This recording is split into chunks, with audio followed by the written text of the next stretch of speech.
apparently, if you didn't love Kendrick Lamar's Super Bowl halftime performance, you're racist. And this kind of thinking is something I've been seeing more and more of lately, that if you don't like a product or service from a certain person, then you are against everything they stand for. And that if you stand for everything a person does, then you are standing in solidarity with everything they stand for. This is tribalism. Tribalism is a strong loyalty to a particular group, to the point where you defend or oppose things based solely on that group identity, rather than the actual merits of an idea, product, or performance. And tribalism is dangerous. You might be saying, what's wrong with tribalism? I like my tribe. I like isms. Well, it's dangerous because of everywhere that you see it existing. If a police officer does something wrong, you should be able to condemn that wrong action and not defend it just because that's your tribe. And if a police officer does something right, you should be able to praise that and not condemn it just because they're of a different tribe. You feel what I'm saying? Tribalism becomes dangerous because it shuts down critical thinking. It forces people into all or nothing camps, where you're either completely for something or completely against it. And that's not how real life works. You can love hip hop culture and not love Kendrick's Super Bowl performance. You can respect an artist's work and still critique their latest project. When we let tribalism take over, it kills nuance. It turns healthy debates into personal attacks. And worst of all, it pressures people into pretending they love something just to avoid being labeled as the enemy.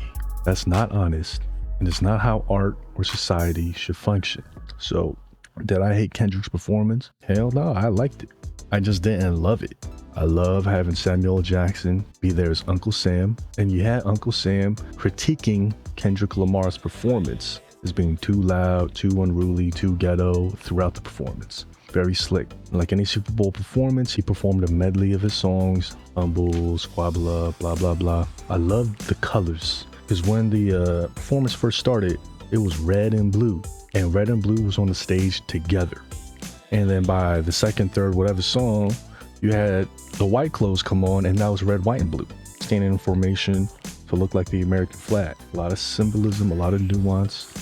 SZA and Serena made an appearance. And one thing I thought was really slick was the use of Samuel Jackson as Uncle Sam, kind of getting ahead of what might be criticisms for the performance. That if you don't like it, it's because it's too loud, too unruly, and too ghetto. I thought that was a very witty direction, very cool idea. It obviously doesn't ring 100% true because I like loud, I like unruly, and I love the ghetto, but I still didn't love the performance. And they're not gonna convince me otherwise, you know what I'm saying? I think one person said that the stage was like Squid Game, which symbolizes the rich killing the poor. I didn't see that. I just saw a big ass controller, but maybe I'm wrong. Somebody else said that the stage was like a prison yard. I really love the storytelling with the song Not Like Us that he did, that he referenced in the beginning. I should play this, but I can't. And they ended up playing it later. So it created anticipation, a little storytelling with it. I thought that was very smart. But outside of that, for a Super Bowl halftime performance, I can't say that I liked it more than I did. All right, so I am on a YouTube video of a big YouTuber looking at the comments section, and I'm not gonna show who the person is, because if I'm gonna be critical of somebody's audience, like, I'm not here to put someone out there like that, man. I'm just trying to check the temperature of some of the people who are thinking about this topic. This person said they can't believe people are upset that Kendrick didn't pander to middle America and the casual listener. That was the beauty in it. He did it for the people that know. And they go on and on. Homie set up the stage like a PlayStation controller, pressed all the buttons, and then said game over. I mean, the whole time I was thinking, like, yeah, he's pressing buttons, and I just imagined there's another artist somewhere in the world who's getting their buttons pressed throughout the whole performance. I just felt like the whole performance was not even about him, nor about football. I felt like it was just an extension of the beef, which I think is crazy. And I think that's why people tuned in to watch it, that they wanted to bust that, you know what, get that satisfaction, and they ended up getting it. Why pander to the casual listener? Kendrick understood the assignment, executed flawlessly. So they all for it. And I liked a lot of the same ish that they liked, all right? And the reason why I'm not saying the name of the person sitting at home, getting their buttons pressed watching this, is because I made 2 videos on Dude, and those videos got mass reported. And the way I speak on people, I'm not like petty Betty. I'm not like a huge gossiper. I say things from a pretty like, I guess, level-headed point of view, because that's how I actually think. It's not like in my head there's judgment and scandalous thoughts, but I'm just good at filtering it. Like I don't even really think that way. So even when I was talking about Flake, I was trying to be very fair and just report on the things that I know. And the second one, the last one I did, apparently it demonetized me for hate speech or something. But I probably had the nicest video on the topic. Now, it could have been his fans, whatever. I heard through just the internet that Blake is going after everybody who is criticizing him or her, whoever I might be talking about. So just as a social experiment, I'm gonna try to not say his name. So back to business. K-Dot is one of the most influential voices of his generation. He was always one of my favorites over certain peers. I do tell a story sometimes where Big Sean, Kendrick, and Big Crit were all coming up around the same time. And I had a prediction that Big Crit would blow up and that the other two would kind of be second and third place, but I was very, very wrong. Big Sean was the one that blew up when he went mainstream. Kendrick blew up, and he did it without changing his artistic approach. And Big Crit, who is still like one of my favorite rappers of all time, blew up the least. But as far as current peers of Kendrick, he's my favorite.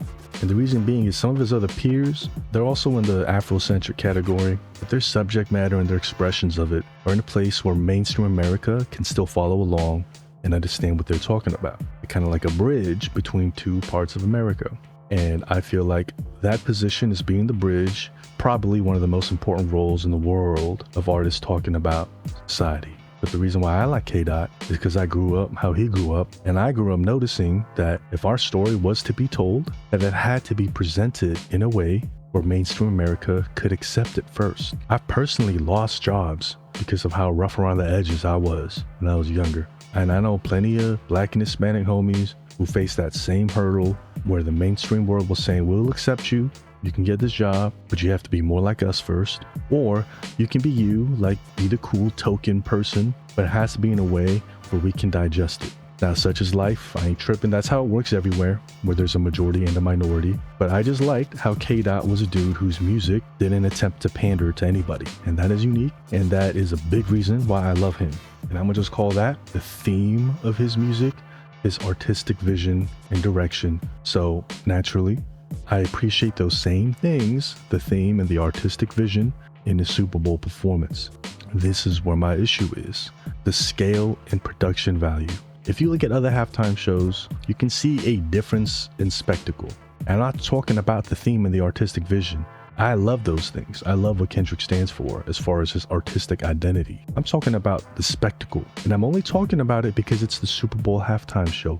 If it was some show at like the Knitting Factory, I could give a shit less about spectacle when it comes to a hip hop show. In the case of the Super Bowl performance, spectacle was basically the set design, which was fun. The marching band like formations that the dancers did. And the whole time I was watching, I was thinking, the reason why we don't have marching bands do the halftime show anymore is because we don't want to see people just be in formation and making cool shapes and shit. Like, we want to see a performance. And so this performance, the dancers were basically just doing the marching band style formations, as well as some other cool shit. Like, it wasn't like straight up marching band style. And I like marching band. I was in the marching band in high school. I play first half of a football game, slip out of my pads, pick up my tenor sax, and do the marching band performance. Somebody updates me on what the halftime adjustments were, put my pads back on and keep playing. Like, I love music. I love the marching band. Another thing is understanding the audience. The Super Bowl is a mainstream event with a very diverse audience, and it's a tricky one because you have somebody like Kendrick who doesn't pander to anybody on the stage, where it's pretty mainstream. And you can argue that the drama surrounding Not Like Us has become a mainstream talking point. But you could also say that for the life and times of Taylor Swift. And if you follow the NFL, you know the backlash that Taylor Swift-centric presentation of football games got in the past, however long her and Travis Kelce have been dating. The commentators, everyone, you could tell they just told to talk about Taylor Swift. And I get it from a business point of view, because you want to be a friendly environment for her fans so that you can get more fans into the NFL. And here's an opportunity through these two dating that you can sort of combine fans. That happens all the time. That happens with collaborations in music, like Linkin Park and Jay-Z and whatever more recent examples. Like you're sharing each other's fans, you feel me? But for whatever reason, NFL fans was like, yo, you turn this into the Taylor Swift show. Like, we don't listen to her. And true football fans felt alienated. Now, I'm not saying not to talk about Taylor Swift. I'm just saying there could have been a way to do it without alienating your current fan base. I feel like that's a mistake a lot of businesses do, is in the pursuit of getting more people into your product or service or whatever, you might alienate your current fan base and end up hurting yourself. There's got to be a way to balance. Everything I just said about understanding the audience is not really an issue I have, it's just an observation. Finally, the performance quality. The audio issues in a live performance can be hard to deal with sometimes.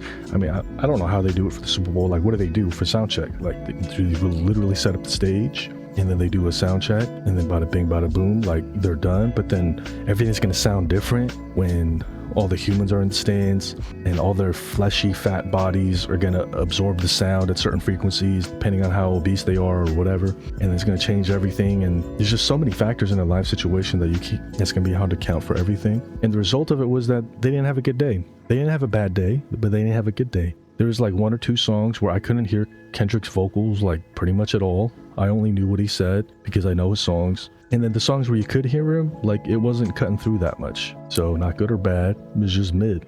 Now, there's some people who feel like, you know, you have a political message here with Kendrick, so it's not about the spectacle. And yeah, to have a political message, you shouldn't have to have it be bright and shiny. But in a Super Bowl halftime show, it's just not in line with the expectations of a Super Bowl halftime show. And other artists have successfully had both. Like, they're not mutually exclusive, having a political message and having a spectacle of a show. Think of Beyonce. What was it, like 2016 or something? She had her song Formation. She addressed themes of racial inequality, police brutality. Her dancers had like this Black Panther party type shit going on.